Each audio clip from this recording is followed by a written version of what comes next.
बाबा सिद्दीकी हत्याकांड में 5वें आरोपी जीशान अख्तर की पहचान हुई। छठे आरोपी शुभम लोनकर की भी तलाश जारी।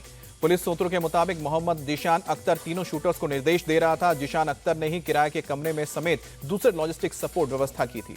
पुलिस सूत्रों के मुताबिक 21 साल का जीशान अख्तर पटियाला जेल में बंद था। इसी साल 7 जून को जेल से बाहर आया था। जेल में रॉनस गैंग के गुर्गों के टच में आया था जीशान और गुरमेल एक दूसरे को जानते थे। इन दोनों को शिव कुमार और धर्मराज कश्यप से मिलाने वाला शख्स कोई और है, जिसकी पुलिस अब तलाश कर रही है। बाबा सिद्दीकी हत्याकांड में अब तक 3 लोगों की गिरफ्तारी हरियाणा के गुरमेल और यूपी के रहने वाले धर्मराज के अलावा पुणे से प्रवीण लोनकर नाम के आरोपी की गिरफ्तारी हुई है। शुभम लोनकर का भाई है प्रवीण लोनकर। शुभम लोनकर ने फेसबुक पोस्ट करके बाबा सिद्दीकी हत्याकांड की जिम्मेदारी ली थी। 21 अक्टूबर तक पुलिस कस्टडी में भेजा गया है। बाबा सिद्दीकी मर्डर केस का आरोपी गुरमेल सिंह क्राइम ब्रांच में करेगी पूछताछ। मर्डर केस के दूसरे आरोपी धर्मराज ने खुद को बताया नाबालिग। कोर्ट ने ऑफिशियल टेस्ट करने के लिए कहा है, उसके बाद पेशी होगी। बाबा सिद्दीकी केस में पुलिस को शक हमले में बाबा सिद्दीकी के बेटे को भी मारने की योजना थी, लेकिन पिता के आने के कुछ देर पहले ही ऑफिस से निकल गए थे जीशान। पुलिस को कुछ अंदरूनी लोगों को भी लेकर संदेह है। सिद्दीकी की जानकारी हमलावरों तक दी गई थी, जिससे खेड़ावाड़ी जंक्शन पर समय पर ही पहुंच गए थे हमलावर। पुलिस सूत्रों के मुताबिक बाबा सिद्दीकी की हत्या कॉन्ट्रैक्ट किलिंग है। इंस्टॉलमेंट में 2 लाख रुपए दिए गए हैं और भी पैसे दिए जाने था। आरोपियों को लेकर मुंबई पुलिस का खुलासा। पिस्टल के साथ मिर्च की स्प्रे लेकर आए थे आरोपी। शूटर शिवम कुमार, धर्मराज कश्यप और गुरमेल सिंह की तस्वीर सामने आई, जो बीच पर कुछ दिन पहले ये फोटो खिंचवाई थी। मुंबई में बाबा सिद्दीकी को किया गया सुपुर्द खाक। नमाज जनाजा में बड़ी संख्या में शामिल हुए लोग।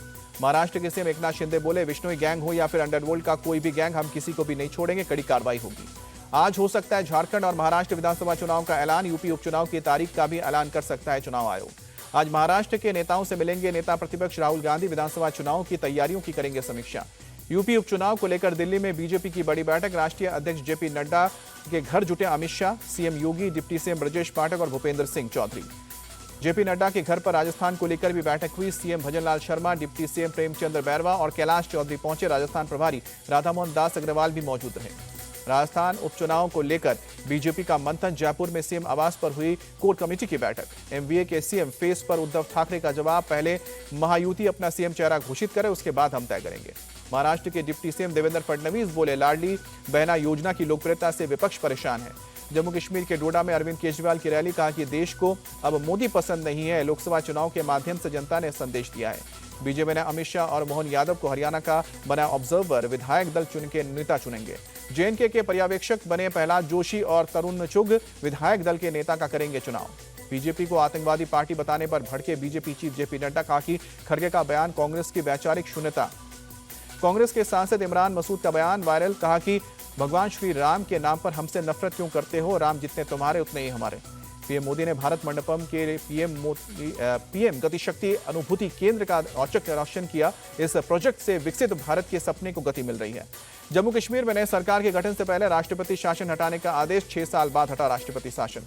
जम्मू कश्मीर को लेकर कांग्रेस नेता पी चिदंबरम का निशाना, कहा कि कई सरकार के कार्यभार संभालने से पहले एलजी ने शक्तियां अपने पास रखी हैं।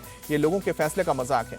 वक्फ संशोधन बिल पर जेपीसी की आज बैठक। कमेटी ने जमीयत उलेमा हिंद दिल्ली, वकील विष्णु शंकर जैन और अश्विनी उपाध्याय को बुलाया है।